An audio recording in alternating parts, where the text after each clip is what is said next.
Bonjour et bienvenue dans Coder c'est cool. Je suis Hugo Taché, développeur web et mobile, et vous regardez DevTalk. Aujourd'hui, nous allons parler de mon parcours, de mon histoire, parce que vous me l'avez demandé en commentaire, j'ai vu.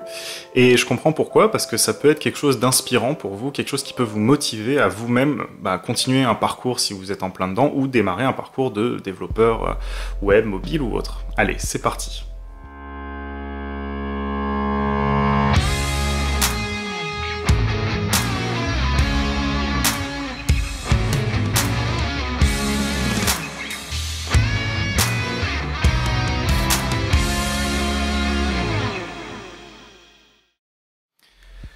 Donc pour commencer, il faut savoir que j'ai un parcours qu'on peut qualifier de plutôt atypique. Donc j'imagine comme beaucoup d'entre vous, si vous regardez mes vidéos, vous êtes peut-être en reconversion, ou vous réfléchissez à devenir développeur mais vous savez pas trop par où commencer.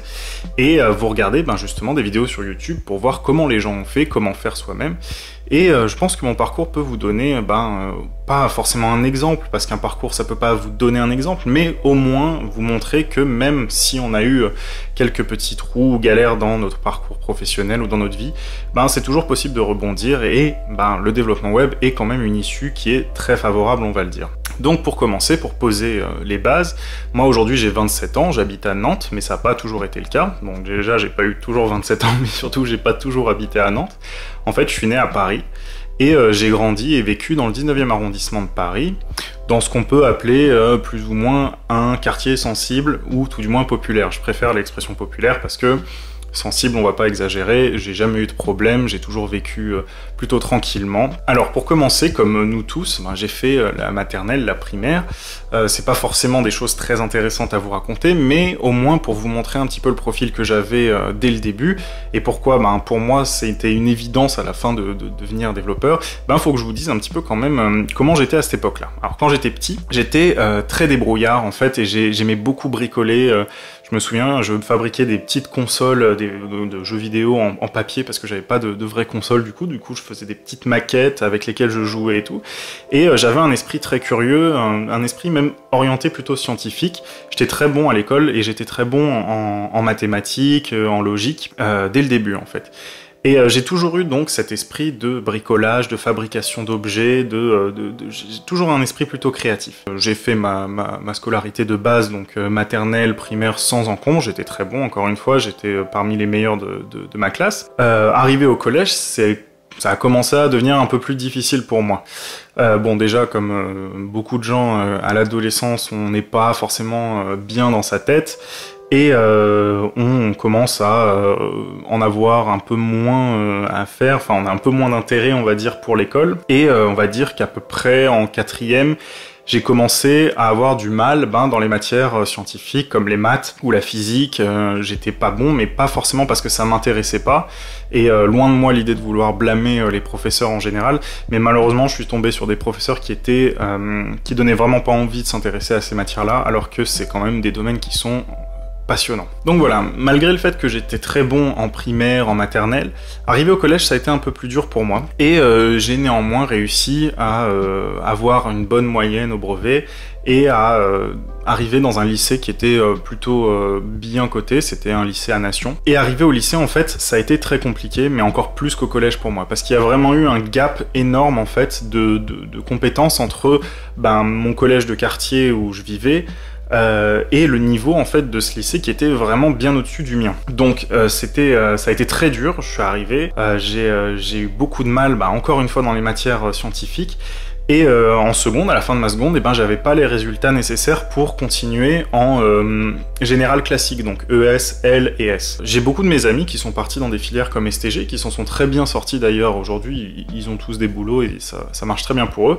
mais moi j'avais un peu cet esprit de il fallait quand même réussir à continuer en général, même si à l'époque je savais pas du tout ce que je voulais faire. Je savais que j'étais très intéressé par les jeux vidéo, j'étais très intéressé par l'informatique aussi, mais j'avais pas accès forcément à un ordinateur. J'ai eu un ordinateur très tard chez moi, et surtout un ordinateur personnel très tard. Mes parents voulaient pas forcément que j'ai un téléphone avant le lycée non plus, donc en fait j'ai un peu, on va dire, déployé ma passion pour l'informatique à travers les jeux vidéo à l'époque, et je bidouillais énormément mes consoles et tout. C'est que très tard en fait que j'ai eu cet intérêt pour l'informatique, mais je me souviens quand même qu'au collège, eh ben, j'avais appris quelques notions de code quand même sur l'ordinateur familial. J'avais appris à coder en script Lua pour faire des petites applications sur PSP, donc c'était la console de Sony à l'époque.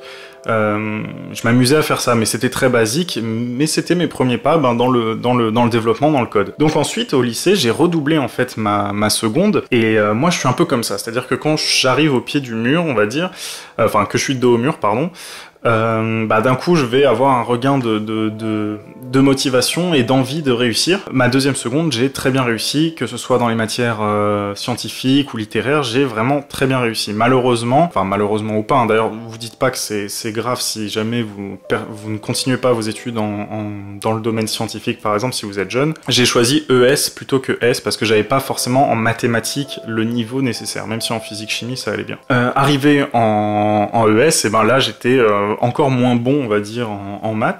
C'était facile, les maths en ES comparé à S, parce que c'est statistique, etc. Mais c'était vraiment pas trop mon truc. Donc j'étais un peu perdu à cette époque-là. Je savais pas du tout ce que je voulais faire.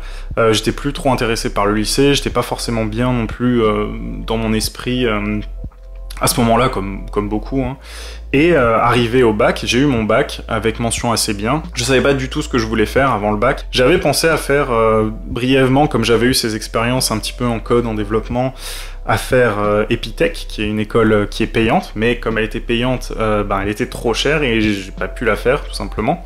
Et même peut-être que le bac S à l'époque était bloquant pour pouvoir faire cette école, mais je ne crois pas. En fait, je me suis retrouvé à partir de ce moment-là en droit. J'ai décidé que je ne savais pas ce que je voulais faire et j'avais toujours cet esprit de devoir faire le mieux qu'on peut, entre guillemets, enfin les filières élitistes, et le droit en fait partie. Et du coup, je me suis lancé en fac de droit à la Sorbonne et j'ai fait ma première année, ma deuxième année, sans trop aimer ce que je faisais, mais je l'ai fait, je les ai passés, c'était très difficile. Mais ça m'a formé énormément, notamment sur le fait de pouvoir structurer ma pensée, de pouvoir structurer mon travail, d'être très rigoureux. Arrivé à la fin de ma deuxième année, j'avais pas forcément envie de continuer le droit et j'ai cherché, puis surtout je vivais toujours chez mes parents à Paris, et j'ai cherché en fait une échappatoire qui a été en fait une formation qui s'appelle le magistère des TIC de Poitiers, donc en fait qui est le magistère des technologies de l'information et de la communication, qui m'intéressait beaucoup. Parce que c'était une formation en fait qui faisait le lien entre le droit et justement les technologies de l'information et de la communication, mais pas que de l'informatique, mais aussi au niveau des droits d'auteur par exemple et des droits d'internet, et ça m'intéressait énormément parce que voilà, moi depuis que j'étais au collège, je fais de la musique, je fais de la guitare. Un jour je vous montrerai peut-être ma collection de guitare qui est pas énorme, hein. Mais voilà, je fais de la guitare depuis longtemps, de la musique en général depuis longtemps. J'avais envie en fait de faire le pont entre mes études de droit et l'informatique que j'aimais énormément, et aussi la musique, donc je retrouvais un petit peu dans cette formation tout ce que j'appréciais. Donc j'ai déménagé à Poitiers, j'ai vécu à Poitiers, j'ai commencé ces études-là, donc c'était très intéressant. J'ai eu des cours d'informatique qui étaient passionnants et j'adorais ça en fait. On avait vraiment des cours de développement, donc j'avais je crois peut-être 4 heures d'informatique, de cours d'informatique mais brut, hein, avec du développement. On a appris le PHP, etc. En plus des cours de droit, et je me rendais bien compte que c'était plus ce qui me plaisait plutôt que le droit. Mais je voulais toujours pas m'imaginer travailler dans ce domaine-là parce que je pensais pas forcément en être capable. J'ai eu un prof qui était super, qui s'appelait, je vous donnerai pas son nom parce que ça risque de... Enfin, je sais pas si je peux donner le nom des gens comme ça, mais il se reconnaîtra si un jour il voit mes vidéos, avec qui je m'entendais très bien et qui m'a montré qu'en fait c'était possible aussi d'apprendre à coder si on n'avait pas des bases scientifiques. Et voilà, donc je me suis fait quand même une grosse culture droit informatique, droit d'auteur, donc j'ai un vrai bagage en droit, et j'ai, à la fin, en fait pendant cette première année de magistère, je suis tombé malade malheureusement. Donc je suis tombé malade, j'ai pas pu terminer mon année, et l'université a été assez cool. Ils m'ont permis en fait de redoubler mon année, de refaire mon année pour moi. Donc j'ai refait cette deuxième année que j'ai terminée. J'ai obtenu ma licence, et à partir de ce moment-là, en fait, je me suis rendu compte que le droit, c'était pas fait pour moi, que j'étais pas bien, en fait, tout simplement. Enfin, ça me rendait malheureux, en fait, de faire ces études-là, et que même si je retrouvais des éléments ou des matières qui m'intéressaient, c'était pas forcément ce que je voulais faire, ce que je recherchais. Donc à partir de ce moment-là, ça a été un petit peu difficile, on va dire, et j'ai arrêté mes études. Donc je sais plus exactement en quelle année, mais bon, j'ai 27 ans aujourd'hui, j'ai un parcours classique avant ça. J'ai commencé, donc je suis rentré chez mes parents à ce moment-là, et il fallait bien que je travaille parce que je peux pas, enfin moi, c'est entre guillemets mon éducation, je peux pas rester sans rien faire comme ça chez mes parents.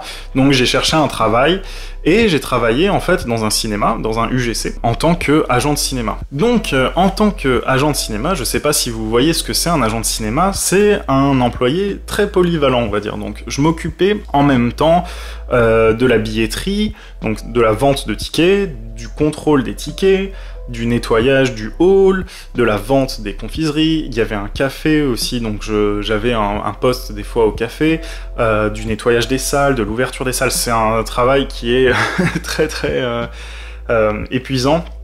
Et c'était un mi-temps, hein, j'étais pas à 35 heures, et j'ai fait ça pendant à peu près 8 mois, parce que j'avais un autre objectif. Du coup, il fallait bien que je me réoriente et que je fasse quelque chose d'autre. J'avais l'objectif de faire une école de montage, parce que j'aimais bien le montage. D'ailleurs, aujourd'hui, je fais des vidéos aussi pour ça, et je me suis dit, je vais me lancer dans un BTS montage, et malheureusement, il faut être dans une école privée, donc il faut les moyens, donc il faut travailler. Arrivé à terme de ce job chez UGC, il y a eu la rentrée, je me suis renseigné donc sur ces écoles privées, j'en ai trouvé une à Montreuil, que je déconseillerais à toutes les personnes que je rencontrerai et qui cherchent une école de montage, parce que si vous voulez, en fait, ces écoles-là, elles veulent bien prendre votre argent, il n'y a pas de problème pour ça.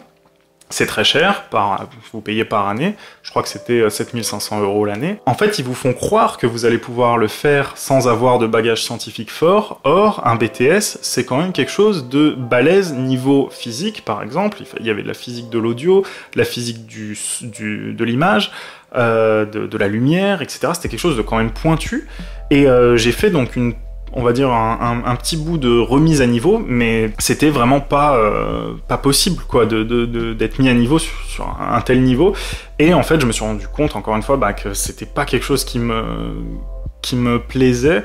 Enfin, le montage me plaisait, mais pas tout cet à côté du BTS qu'il faut réussir. Et puis c'était une formation sur 2 ans, et puis les perspectives sont pas non plus très réjouissantes. Hein. Un monteur, c'est payer le SMIC, en vivant à Paris, c'est compliqué quand même. Et du coup, malheureusement, j'ai arrêté au bout de peut-être 2-3 mois, et j'ai perdu tout le financement qui est parti dedans, et ça fait très mal. J'ai eu une période après où j'étais pas très bien du coup, et où je me posais beaucoup de questions sur quoi faire, j'étais un peu perdu, et j'ai recommencé quelques mois plus tard à bosser chez UGC. Ça a pas duré longtemps, j'ai dû bosser 2 mois parce que c'était juste pour un CDD, et ensuite j'ai enchaîné en fait avec un poste dans une boutique de cigarettes électroniques, donc...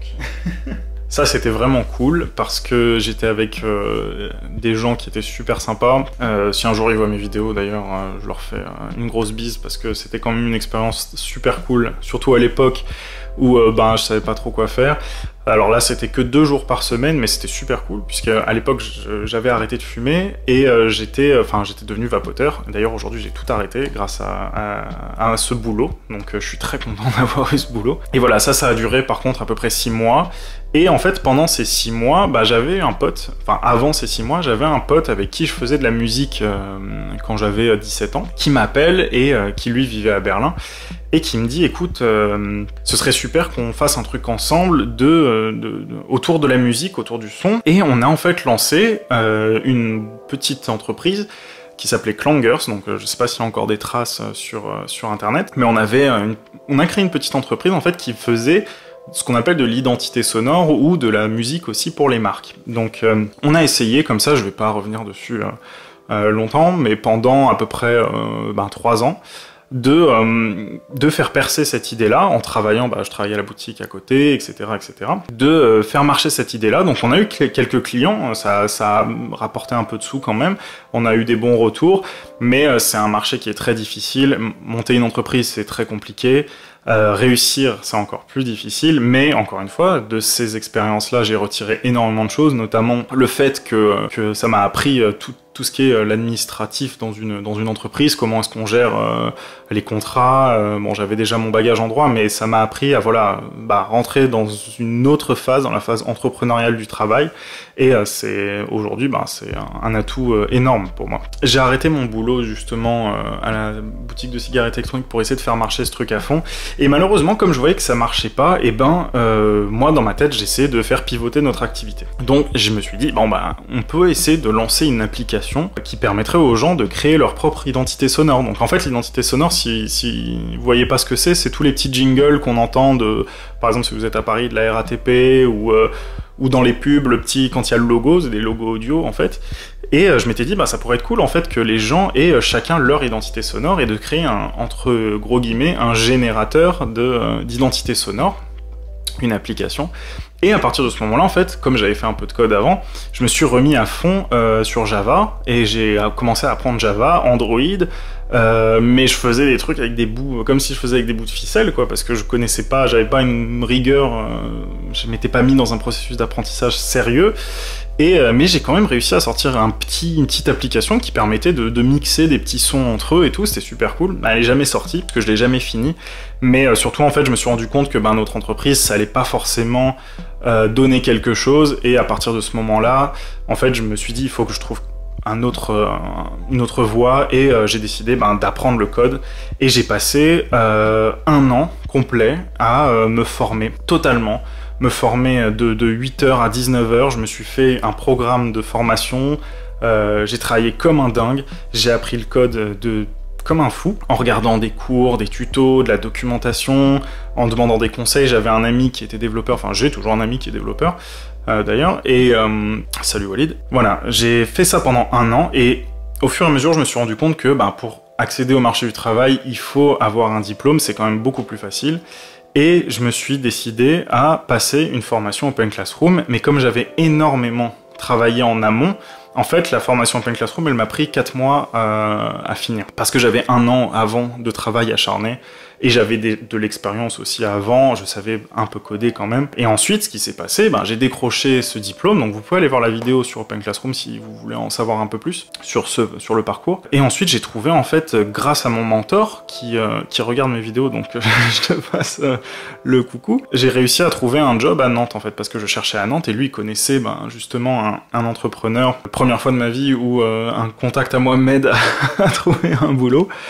Et j'ai eu beaucoup de chance, c'est vrai. Oubliez jamais ça, il y a une part de chance, mais si vous travaillez, vous allez trouver du boulot, ça c'est sûr, si vous êtes en formation encore. Et ensuite, j'ai déménagé à Nantes, et j'habite à Nantes depuis maintenant, voilà. Et ça se passe très bien, et je suis très content, et je me rends compte que si j'étais pas devenu développeur, sincèrement, je sais pas ce que j'aurais fait, et j'aurais eu, à mon avis, une vie beaucoup moins cool que je n'ai aujourd'hui, et je suis très heureux en plus aujourd'hui, donc tout va bien. Et bien voilà, c'était mon parcours. Donc vous voyez, les vidéos reprennent, si vous suivez la chaîne, puisque j'avais dit à la rentrée ça allait reprendre. Les nouveaux formats vont peut-être pas être ceux que j'avais annoncés, on va essayer de faire des choses quand même intéressantes, on va faire les lives comme j'en avais parlé, ça va arriver tout ça. Et écoutez, mettez le pouce, abonnez-vous, n'oubliez pas de vous abonner. Vous êtes nombreux maintenant, en plus c'est super. Commentez si vous avez envie de partager votre parcours, ou que je vous donne mon avis sur votre parcours, où vous en êtes. Je vous souhaite en tout cas de vous retrouver au prochain épisode. Allez, ciao!